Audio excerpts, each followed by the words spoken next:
With in دا بالاپور اور جو اس کا پورا علاقہ ہے ودربھا کا. اور یہاں انہوں نے بہت اچھی عمارتیں بنوائی ہیں. ایک مدرسہ بھی ہے جسے مدرسہ گوان کہتے ہیں. آپ پکچر میں دیکھ سکتے ہیں کہ اتنا خوبصورت مدرسہ بنا ہوا ہے کہ اس مدرسے کی جو یہ کھنڈر ہے نظر آ رہے ہیں ہمیں فوٹو میں. آپ سوچئے کہ جس وقت یہ اصل صورتحال میں ہوگا، ایکٹیو ہوگا، لائیو ہوگا، لوگ دیکھتے ہوں گے، پڑھنے جاتے ہوں گے بچے، تو اس کی خوبصورتی کا کیا عالم رہا ہوگا. لال پتھر کا ہے، جیسے اور ہمارے دوسری ہندوستان کی عمارتیں ہیں، قلعے ہیں اور ٹامز بنی ہوئی ہیں around with in the India, Kashmir سے کنیا کماری تک. تو ایسے ہی یہ مدرسہ تھا، اور اس مدرسے کی خوبصورتی اور بیوٹی یہ تھی ان تمام الزامات کے بعد جو آج کل مسلمانوں پر یا مسلم انویڈرز جن کو کہا جا رہا ہے ان پر لگائے جا رہے ہیں.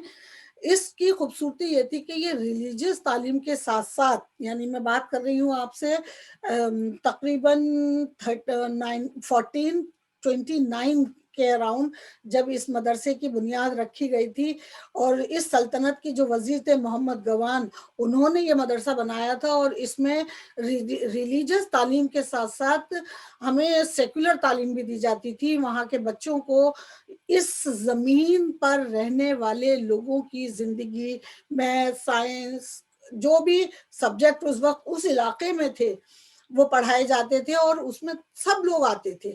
اس سیکولر تعلیم کو حاصل کرنے کے لیے آس پاس کے گاؤں سے اور گھروں سے بچے پڑھنے آتے تھے.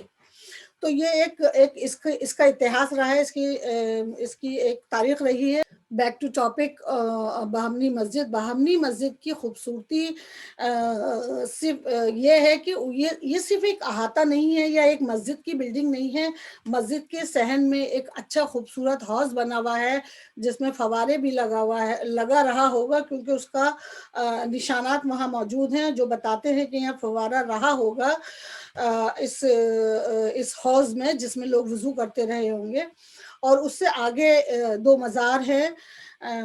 میں نہیں کہہ سکتی کہ وہ کس کی ہے، لوگوں نے اس کے بارے میں ہمیں کوئی انفارمیشن نہیں دی ہے، لیکن وہاں لوگ چادر چڑھانے آتے ہیں.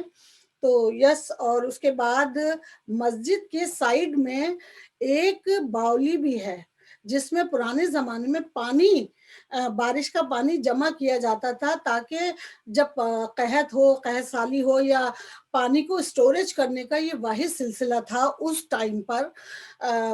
یا کنویں ہوتے تھے یا باولیاں بنائی جاتی تھی جہاں بارش کے پانی کو اسٹور کیا جاتا تھا تاکہ ضرورت پڑنے پر اس کو استعمال کیا جا سکے. اور یہ بڑی خوبصورت جگہ ہے جہاں آپ دیکھ رہے ہیں کہ پکچر میں پلاسٹک کا بلو کلر کا ایک ٹینٹ سا لگا ہوا ہے، کچھ جس کے نیچے کچھ لوگ بھی بیٹھے ہیں. ہمیں نہیں معلوم، ہمیں اندر نہیں جانے دیا گیا.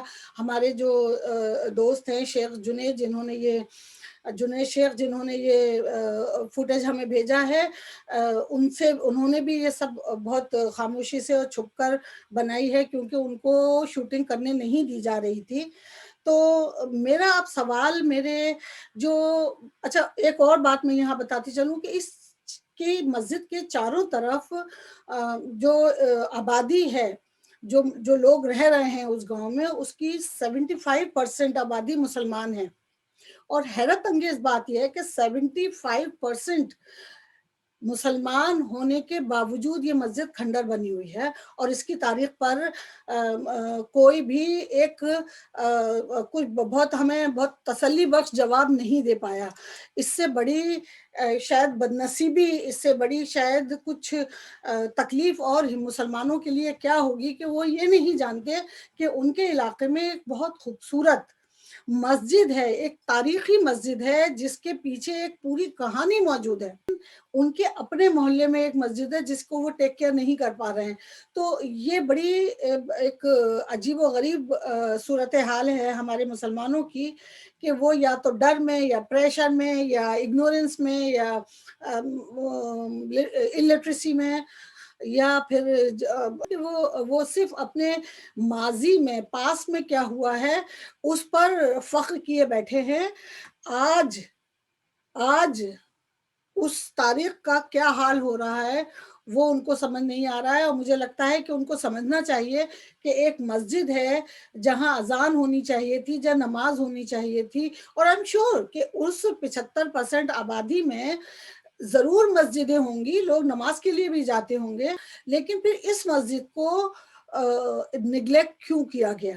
یہ ایک سوال میرے ذہن میں بار بار آ رہا ہے کہ اتنی بڑی آبادی ہونے کے باوجود یہ مسجد کھنڈر ہو گئی اور اب ایک نان مسلم کسان کے کھیت کے بیچ میں آ گئی، یعنی اس کے آس پاس کی ساری زمینیں بیچ دی گئی.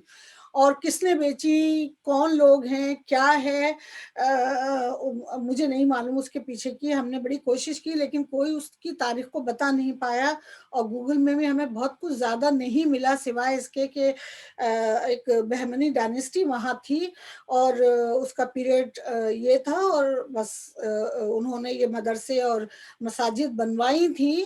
ظاہر ہے انہوں نے 200 سال وہاں حکومت کی ہے.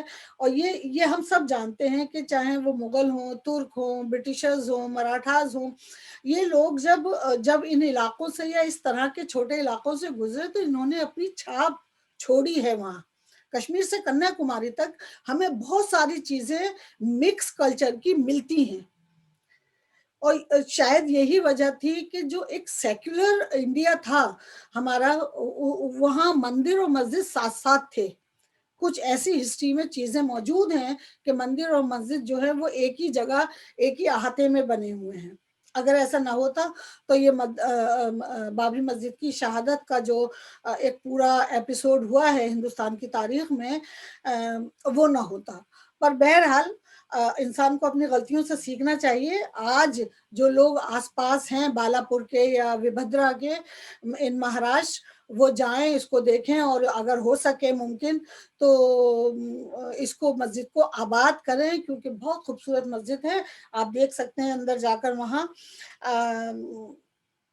مسلمانوں میں مسجدوں کے بنانے کا رجحان ہمیشہ سے تھا.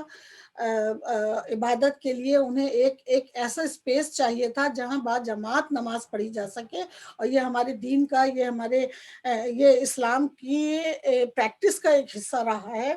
تو ایسا نہیں ہے کہ یہ مسجدیں صرف اللہ کا گھر ہے، اللہ کا کوئی گھر نہیں ہے. یہ زمین سے آسمان تک سب کچھ اللہ ہی کا ہے. تو ایسا کچھ نہیں ہے کہ ان کے لیے ہم جھگڑا کریں، شور کریں، یا کسی کی بے جان لیں، لیکن کسی کی جان لیں.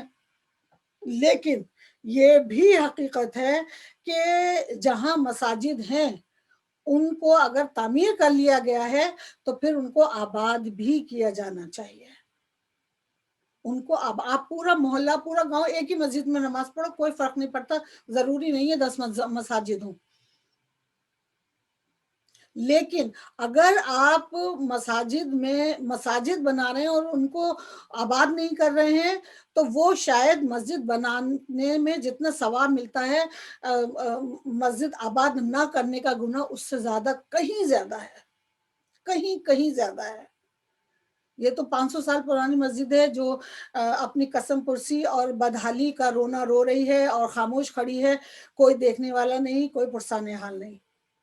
تو اگر آپ بھدراپور میں ہیں مہاراشٹر کے بالاپور میں، تو جائیے اور اس مسجد کو آباد کیجیے.